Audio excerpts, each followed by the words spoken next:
Hukum Singh CM बनने के बाद एक पुराने शाही महल को आश्रम को सौंप देता है और यही शाही महल अब बाबा निराला का नया आश्रम बन जाता है। लेकिन बाबा निराला अभी भी पम्मी को लेकर गम में रहता है।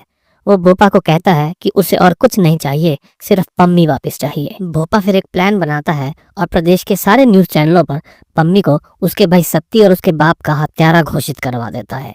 अब आश्रम के लोग और प्रदेश की सारी पुलिस पम्मी को ढूंढने पर लग जाती है, लेकिन पम्मी अभी न्यूज रिपोर्टर अक्की के साथ छुपी हुई है और उनकी मदद पुलिस इंस्पेक्टर उजागर सिंह और डॉक्टर नताशा कर रहे हैं। जब हुकुम सिंह सीएम बनने के बाद कैबिनेट मिनिस्टर की लिस्ट भोपा को दे देता है तो सब एमएलए को भी पता चल जाता है कि असली पावर तो आश्रम वालों के पास है। लेकिन ये बात अब हुकुम सिंह पर महंगी पड़ जाती है, क्योंकि भोपा बाद में बोलता है कि वो एक एक एमएलए को मिनिस्टर बनाने के लिए कम से कम 35 करोड़ रुपए लेगा, जिसके कारण सरकार के बनने के 1 महीने बाद तक भी सारी कैबिनेट मिनिस्ट्रियों की पोस्ट खाली पड़ी रहती है। उधर एक पावरफुल एमएलए दिलावर जब हुकुम को बोलता है कि उसे रेवेन्यू मंत्रालय चाहिए, तो हुकुम सिंह उसे कहता है कि इस बारे में जाकर वो आश्रम में बात करे।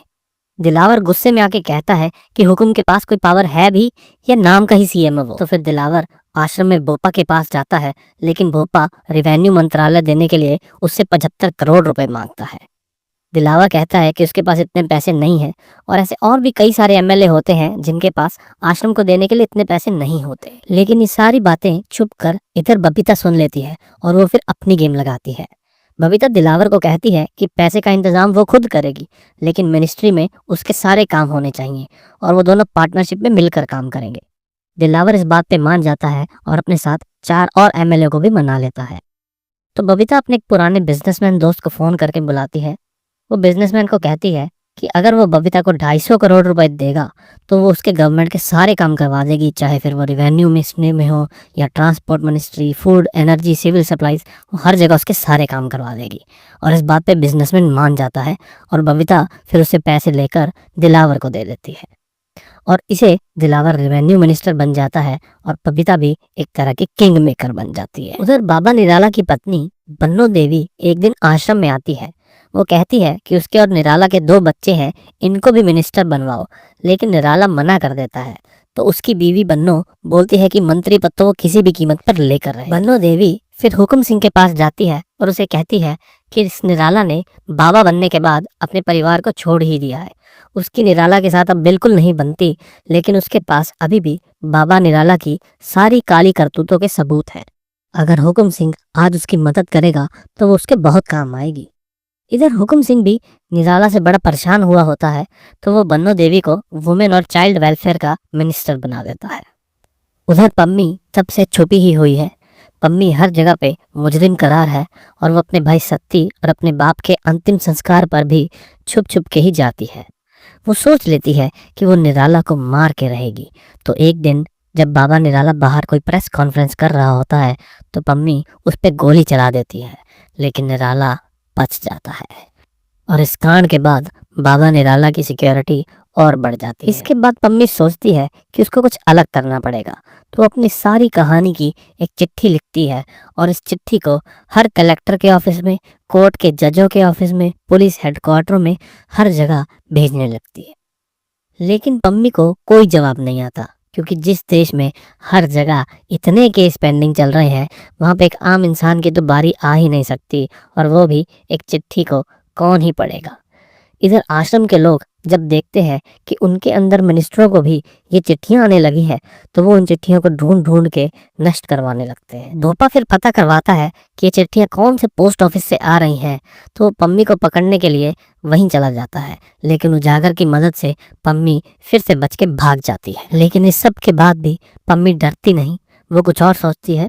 पम्मी फिर एक वीडियो बनाती है जिसमें अपना बयान देती है कि कैसे बाबा निराला ने उसके साथ बलात्कार किया, कैसे उसके परिवार वालों को मारा, और उसके साथ जो कुछ भी हुआ वो सब उस वीडियो में वो खुद बोलती है। फिर न्यूज़ रिपोर्टर अक्की मीडिया में अपने पुराने कुछ दोस्तों की मदद लेता है और ये वीडियो को एक बड़े टीवी चैनल के रात के 9 बजे सास बहू वाले सीरियल के टाइम पे सीरियल की जगह चलवा देता है। जब तक टीवी चैनलों के हेड को उसके बारे में पता चलता है और उसे बंद करवाने लगते हैं, तब तक वो वीडियो पूरी चल जाती है और देश में हर कोई इस वीडियो को देख लेता है।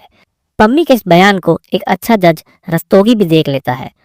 वो देखता है कि कहीं उसके ऑफिस में भी तो पम्मी की चिट्ठी नहीं आई थी, लेकिन जब उसे चिट्ठी मिलती है तो वो जज स्टेट की तरफ से केस खुद फाइल करता है और बाबा निराला और भोपा स्वामी को कोर्ट के समन्स भेज देता है। इसके बाद पूरे प्रदेश में हल्ला मच जाता है। फाइनली पम्मी का सच बाहर आ जाता है। हर न्यूज़ चैनल पर यही कहानी चल रही होती है और उधर बाबा निराला और भोपा की फट के चार हो जाती है। इस मौके का फायदा उठाता है पुराना सीएम सुंदरलाल। वो पम्मी से मिलता है और उसके साथ मिलकर प्रेस कॉन्फ्रेंस करता है। सुंदरलाल कहता है कि वो पम्मी को खुद प्रोटेक्शन देगा और उसे डोंगी बाबा के खिलाफ न्याय दिलवा के रहेगा। परेशान होकर बाबा निराला फिर हुक्म सिंह के पास जाता है और उसे कहता है कि इस जज का ट्रांसफर करवा दे। लेकिन अब तक हुक्म सिंह इस बाबा निराला से बहुत तंग आ चुका होता है और वो सोच लेता है कि वो इस जज का ट्रांसफर नहीं करेगा और बाबा निराला को बहाना मार देता है कि जज का ट्रांसफर सिर्फ हाई कोर्ट वाले जज ही कर सकते हैं और हाई कोर्ट जज कुछ रिस्पॉन्ड नहीं कर रहे हैं। बाबा निराला भोपा को कहता है कि उसे लगता है कि उन्होंने गलत घोड़े पे पैसे लगा दिए हैं। तो भोपा स्वामी फिर पुराने सीएम सुंदरलाल को फोन करता है। भोपा स्वामी फिर सुंदरलाल को मनाने की कोशिश करता है। सुंदरलाल कहता है कि पहले तो उसे पिछले इलेक्शन में हुए नुकसान के पूरे पैसे वापस चाहिए, फिर विधानसभा भंग होनी चाहिए ताकि नए इलेक्शन हो और सुंदरलाल की मेजॉरिटी बननी चाहिए। अगर ये सब होगा वो तभी पीछे हटेगा। बाबा निराला इन सब चीज़ों के लिए मान जाता है और सुंदरलाल को नुकसान के पैसे सबसे पहले भेजता है। जब सुंदरलाल के पास आश्रम की तरफ से 525 करोड़ रुपए आ जाते हैं तो वो पम्मी के केस से अपने सारे लॉयरों को हटा देता है। इसके बाद फिर बाबा निराला हुक्म सिंह की विधानसभा भंग करने के लिए सारे एमएलए को कहता है कि नो कॉन्फिडेंस का मोशन पास करो और हुक्म सिंह एकदम पावरलेस सा हो जाता है। लेकिन इस सब में बन्नो देवी हुक्म सिंह का साथ देती है। वो हुक्म सिंह के पास जाती है और उसे बाबा निराला की असली कहानी बताती है। बन्नो देवी बताती है कि बाबा निराला, जिसका असली नाम मोंटी है, वो पहले एक कार सर्विस स्टेशन में सुपरवाइजर की नौकरी करता था। मोंटी छोटी मोटी गाड़ियों के पार्ट्स चुराकर ब्लैक में बेचता था और थोड़े बहुत पैसे कमा लेता था। एक दिन मोंटी की मुलाकात वहां के लोकल गुंडे भोपा सिंह से होती है, जिसके बाद मोंटी और भोपा दोनों मिलके कार पार्ट्स को चुराने के बजाय पूरी की पूरी कार की चोरियां करनी शुरू कर देते हैं। लेकिन एक दिन चोरी करते करते मोंटी और भोपा की कार के मालिक के साथ लड़ाई हो जाती है, जिसमें कार के मालिक की मौत हो जाती है। मोंटी को पकड़ने फिर उसके घर पे एक लोकल पुलिस अफसर अपनी पूरी फाइल तैयार करके आता है, लेकिन मोंटी और भोपा सिंह उस पुलिस वाले को भी मार देते हैं। मोंटी अपनी पत्नी बन्नो को कहता है कि पुलिस की इस फाइल को जला दे, लेकिन बन्नो देवी उस फाइल को संभाल के रखती है क्योंकि उसे मोंटी की असलियत पता चलने लग जाती है। पुलिस वाले को मारने के बाद मोंटी फिर वहां से भाग जाता है और बाबा मनसुख के एक आश्रम में जाकर ड्राइवर की नौकरी शुरू कर देता है। बन्नो देवी फिर ये फाइल हुक्म सिंह को दे देती है, जिसमें बाबा निराला यानी मोंटी के अरेस्ट वारंट और केस के सारे सबूत होते हैं। कहानी सुनने के बाद हुक्म सिंह सोचता है कि वो इस फाइल का क्या करे। उसे समझ आ जाता है कि अगर वो इस फाइल को पब्लिक कर देगा तो बाबा तो जेल चला जाएगा, लेकिन उससे हुक्म सिंह का कुछ ज्यादा फायदा नहीं होगा। उसे अपनी कुर्सी संभालनी चाहिए। तो वो ये फाइल भोपा स्वामी को दे देता है, ये कहकर कि उसने बन्नो देवी को ये सारी इन्फॉर्मेशन मीडिया के सामने लाने से रोक लिया है। फाइल मिलने पर बाबा निराला और भोपा को हुक्म सिंह की चाल तो समझ आ जाती है, लेकिन वो सोचते हैं कि इसको बाद में देखेंगे, पहले उनको कोर्ट के केस पे ध्यान देना चाहिए। उधर कोर्ट में फिर केस स्टार्ट हो जाता है। कोर्ट में आश्रम की सब औरतें, बबीता, कविता, सनोबर, सब आश्रम के डर से बाबा जी की बहुत तारीफ करती हैं।